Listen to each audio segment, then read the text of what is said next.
Estimados estudiantes, en esta oportunidad vamos a trabajar un ejercicio sobre el cálculo de derivadas parciales a través de la regla de la cadena. Veamos a continuación.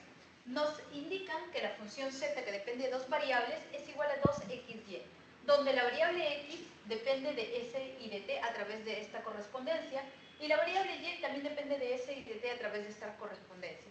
¿Qué nos piden en este ejercicio? Calcular la derivada parcial de z respecto a s y z respecto a t. Vamos a utilizar el diagrama del árbol para poder calcular las derivadas parciales usando la regla de la cadena. A ver, lo primero que tenemos es que z depende de x y de y, de acuerdo a su regla de correspondencia. Pero además x depende de s y de t. Entonces, x depende de s y depende de t. Y, la expresión acá, también depende, al igual que aquí, de s y de t. Entonces escribimos de s y de t. Esa es la dependencia. Ahora lo que tenemos que hacer es completar el esquema, pero aplicando ya la regla de derivación. Aquí tendríamos que calcular la derivada parcial de z respecto a x. Nosotros derivamos z respecto a x, y permanece constante y al derivar nos queda solamente 2y. Acá derivamos z respecto a y, entonces eso significa que x permanece constante y nos queda 2x. Colocamos acá 2x. Ahora pasamos a hacer las siguientes derivadas. A x respecto a s, observemos acá su regla de correspondencia. X respecto a s, como esto es constante el t, significa que se anula la derivada, y acá al derivar e a la 4 elevado a las 4s, nosotros tenemos que colocar que su derivada es e elevado a la 4s, e elevado a la 4s, por la derivada del exponente respecto a s. La derivada de 4s es 4, y el 4 multiplica. Esto nos quedaría. Ahora calculamos la derivada de x respecto a t.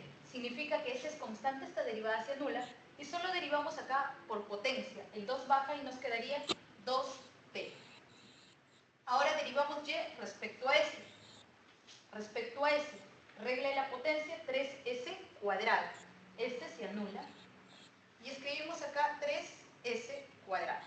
Ahora y respecto a t. Se anula este término porque s es constante. Y al derivar el seno, por regla, la derivada del seno es coseno. ¿De quién? De su argumento. Es decir, coseno de 5t.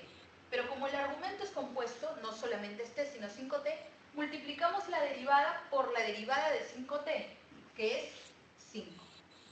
Y este es el esquema completo del árbol con las derivadas parciales. Ahora vamos a calcular aquí la derivada parcial de z respecto a s. ¿Dónde aparece s? Aparece en dos momentos, así que tenemos que seguir la secuencia de los criterios que vimos que ya se trabajan para este esquema del árbol. Decimos, para llegar a s, primero z respecto a x. Así que hacemos esta expresión, como ven en serie, se multiplica. Y escribiríamos a continuación 2y que multiplica a 4e a la 4s.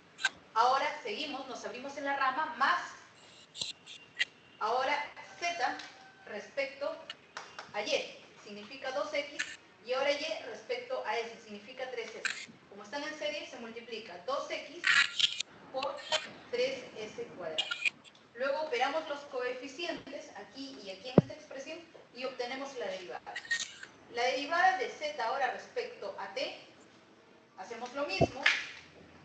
T aparece en dos momentos, tenemos primero y tenemos segundo, y vamos a seguir la secuencia.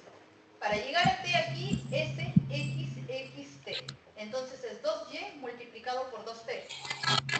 2y multiplicado por 2t. Como se abre la rama, significa más, porque es paralelo. Ahora z, y t. Significa 2x, que se va a multiplicar por 5 veces el coseno de 5t. Muy bien. Operamos los coeficientes y nos quedarían las derivadas parciales.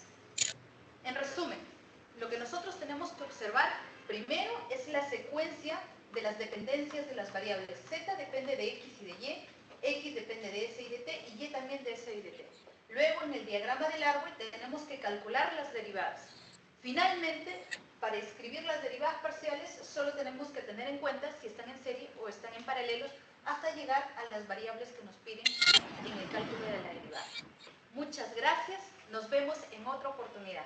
Por favor, síganos en nuestro canal.